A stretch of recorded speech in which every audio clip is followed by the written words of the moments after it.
my parents came from, my father came from Oklahoma, and my mother came from Kansas. They were married afterwards, and they settled in Keystone, which was the black settlement that was formed. I think there was 52 families, and and times were very hard. I think one time at church they had, I think there was the attendance was 83, and the collection was 53 cents. So everyone didn't have a penny.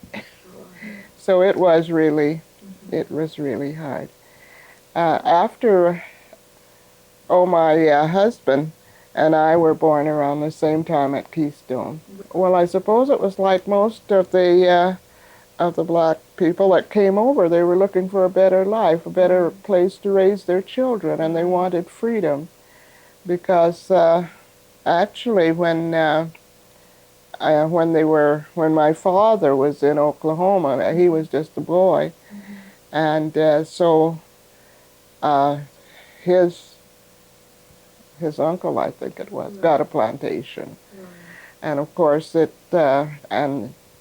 so his uncle was going to had this plantation, and he was going to move. He was going to sell it, I suppose, and but the white people around him that had plantation, they wanted his plantation, so they decided to get rid of him.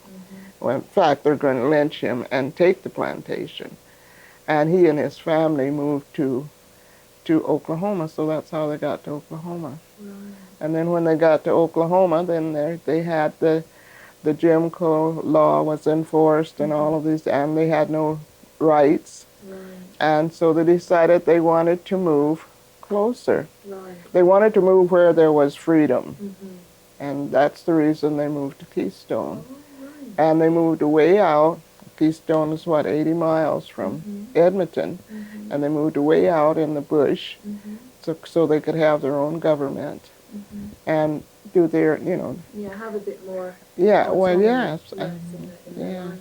So what was the reception like then for them when they arrived in Edmonton? Well, they arrived as families together. And they didn't have too much trouble, although they had trouble at the line, different. They always found some excuses to try to keep them from migrating. Yeah, I know they had stringent health requirements for, people, black Americans coming across. And they could charge, I think, railway companies as well in terms of people coming. So They tried to keep them out by saying that they had to have, I don't know how much money it was. But a lot of the black Americans that came over had been working with the Indians in Oklahoma, and they had intermarried and everything. And some of them, I think there was one family that came over when they had $50,000, so and they had money, so they couldn't use that as an excuse. As an excuse for turning people back. Right, that's interesting as well. You mentioned about there being a mixture as well in terms of some of the black Americans who came over had Indian blood well, because there was a lot of mixing. That's often not recognized. I think Indians as well as Semioles, I think, were the others. Well, that's interesting. Yeah, my husband's mother was Creek, a Creek Indian.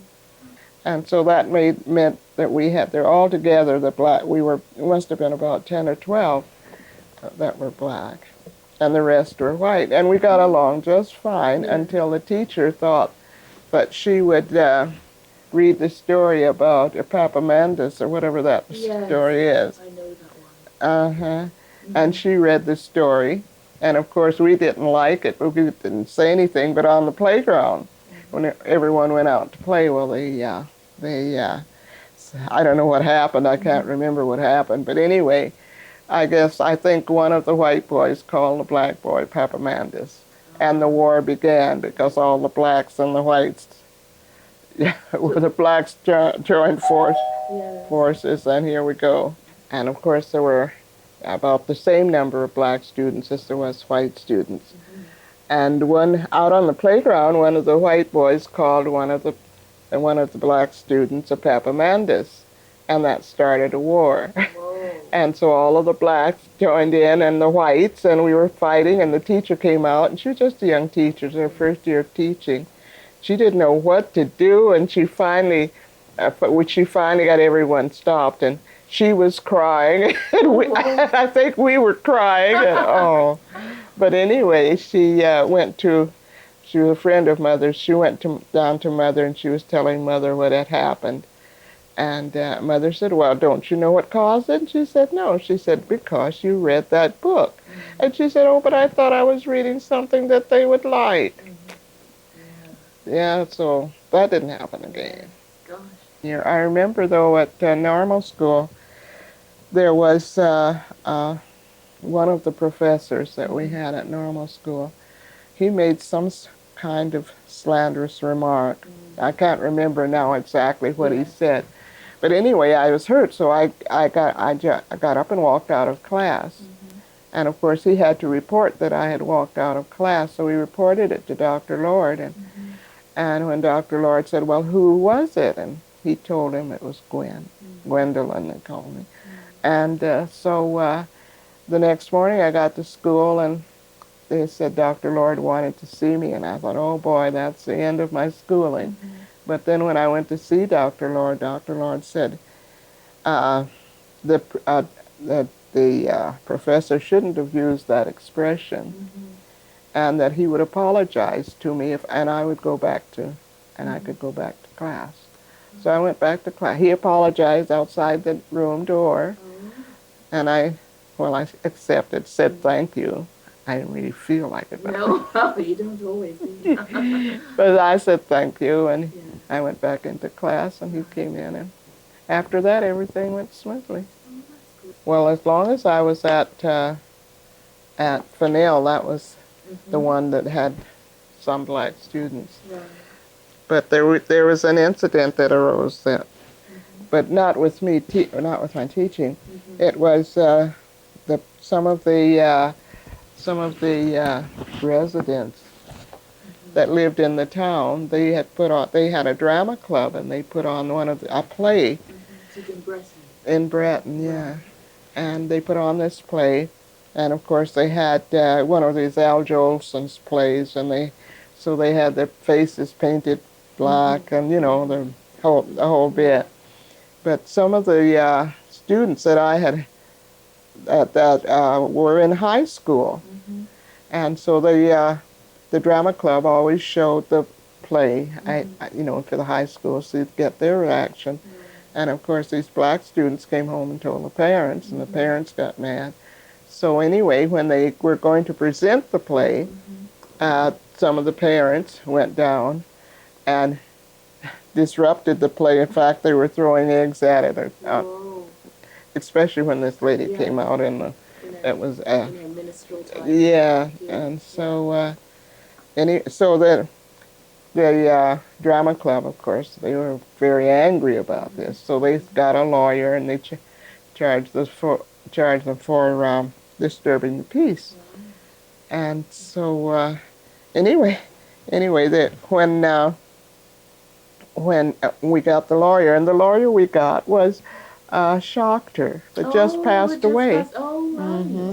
He was our lawyer, and he came out, and he charged two of the boys, like my husband and another boy, for disturbing the peace.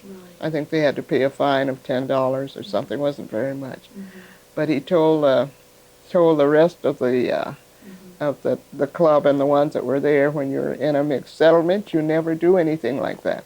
If you had wanted someone to play the other part of a colored person, you should have asked some of the colored people to do it. Oh, he really told them, And so the inspector came out, and he said, well, Gwen, it's like this. He said, they can't stop you from teaching in Breton. But he said, you're a young teacher, You haven't been teaching very long, and they could sure cause a lot of problems. Right. So he said, so it's up to you because they can't stop you. And I thought about it. I had kids were small, you know, Yes. Yes. and I thought about it. And so he went to the school, Warburg School, and he asked them, and the principal there said, "Oh yes, we'll take her. She's a good teacher, Yeah. and we don't care what color or nationality she is. Yeah. She's a good teacher, and we'll Yes. take her." So then I went to Warburg and taught there for 25 years or so, and then I found out later that one of the superintendents, after I wrote the book, that one of the superintendents came by and he lives in Edmonton, and he and his wife came by and had tea with me. So we were visiting, and he said, I'm going to tell you something that you didn't know. And I said, what? And he said, they had threatened, there had been threats made that if I did teach in Britain, they would take it out on my family. Well, my little kids, and I didn't know that at the time. So you retired then? You said we'll go back again. You went back to Britain for your last 4 years. Yeah, the last 4 years. You retired after how many years? After 35. Supposed to have been 35 anyway. Oh, right. That's what I said. So how is that? What's the controversy between 35 and 34? What's that about? Well, the for 8 years that we were out for strike. 8 days. 8 days, yeah. Well, we couldn't count that, so that made me 8 days short of the 35. Oh, so at some point during your teaching career, there was a strike, was there? There was a strike, yes. We were striking for higher wages. Right. The ones in the West wanted wages like the ones in the East, that were in Leduc and stuff. Right. Yeah. Oh, and so because you were out for these 8 days, they deducted that from the number of years you were credited with? Yes. Gosh. So, who was it who organized the strike? Oh, it was organized by the school division, County of Leduc, really, in the school division. Yeah. Was it through the Alberta Teachers? Alberta Teachers Association? Yeah. Oh, right. Right. So were they active then for teachers, the Alberta Teachers Association? Was the Alberta Teachers Association doing a lot at the time? Were they well known among teachers? Oh, yeah. Oh, yes. Oh, were they? Oh, yeah. Could you tell us a bit about them then, in terms of what they did for teachers? Well, they, in case you had problems, you could always contact and they would look into the problems for you. Oh, right. So they were... I don't think I ever contacted them about anything. So did you ever hold a position or become involved with the Alberta Teachers Association at the beginning of your career? Oh, at the beginning, yes. They had, the ATA was divided up into locals, like. Right. And that's when I was president of the local. President? Yeah, of the local.